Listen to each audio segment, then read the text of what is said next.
Meu nome é Gael Montoya.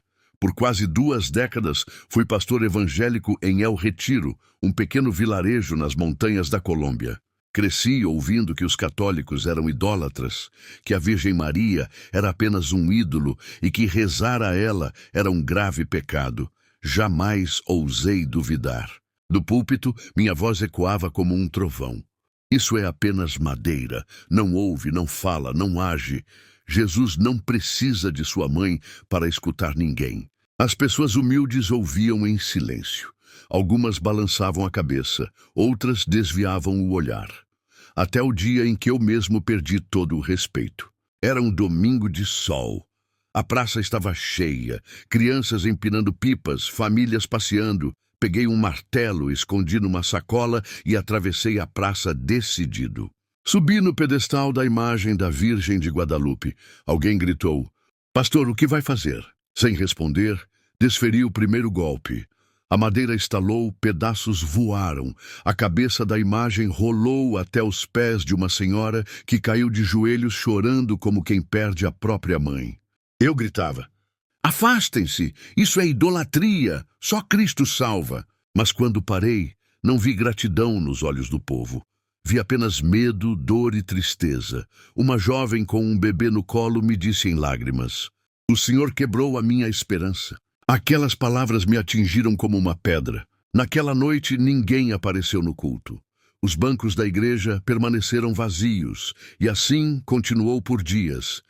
Eu, que antes era respeitado, agora era evitado nas ruas. Em casa, o silêncio era ainda mais pesado.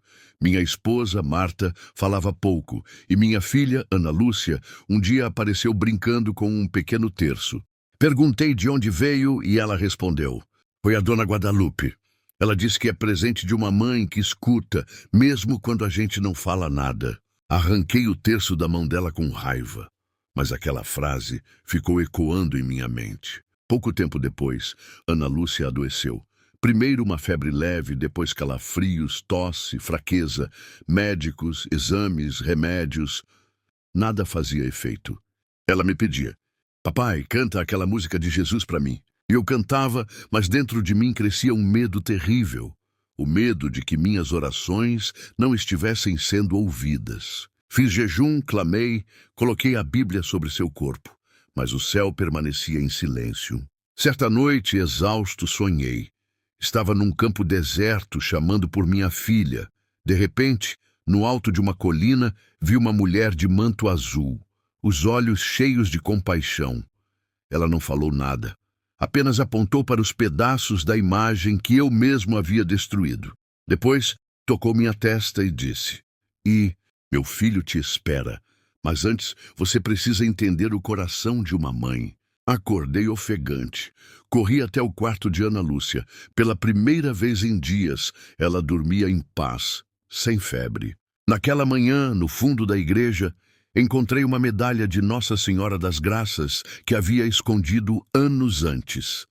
Segurei-a e murmurei: "Se é verdade, mostra-me o que fazer." Nos dias seguintes, minha vida mudou por completo. Voltei à praça onde um dia quebrei a imagem da Virgem. O pedestal ainda estava lá, vazio, como uma ferida aberta no coração da cidade. Segurei um buquê de margaridas e lírios brancos, as mesmas flores que minha mãe costumava deixar aos pés da imagem. Ajoelhei-me lentamente, sentindo o peso de cada olhar que me observava. Não era mais o pastor arrogante, apontando dedos e espalhando certezas. Era apenas um homem, um pai, pedindo perdão a uma mãe que sempre esteve pronta para ouvir. Coloquei as flores aos pés do pedestal vazio. De repente, um grupo de mulheres se aproximou em silêncio, algumas segurando rosários. A mesma senhora que me entregara o rosário na praça se ajoelhou ao meu lado, sem dizer uma palavra, apenas estendendo a mão para segurar a minha. Outras se juntaram a nós. Não havia acusações. Havia apenas presença. Presença de mãe, de povo, de fé.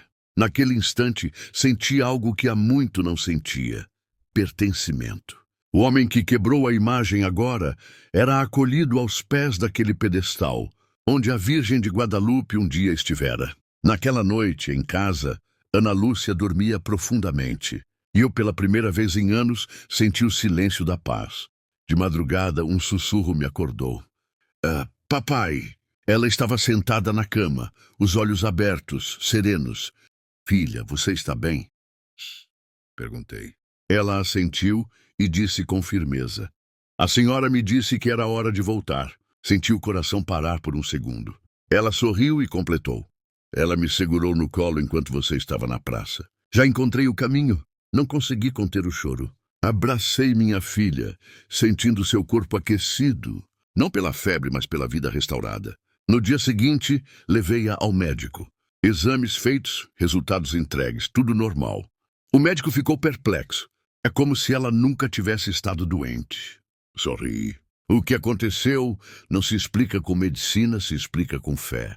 Voltei à praça com Ana Lúcia, que correu até o pedestal vazio. Ajoelhou-se e disse em voz baixa, Obrigada, mamãe. Primeira vez na vida, compreendi que Maria não é rival de Deus.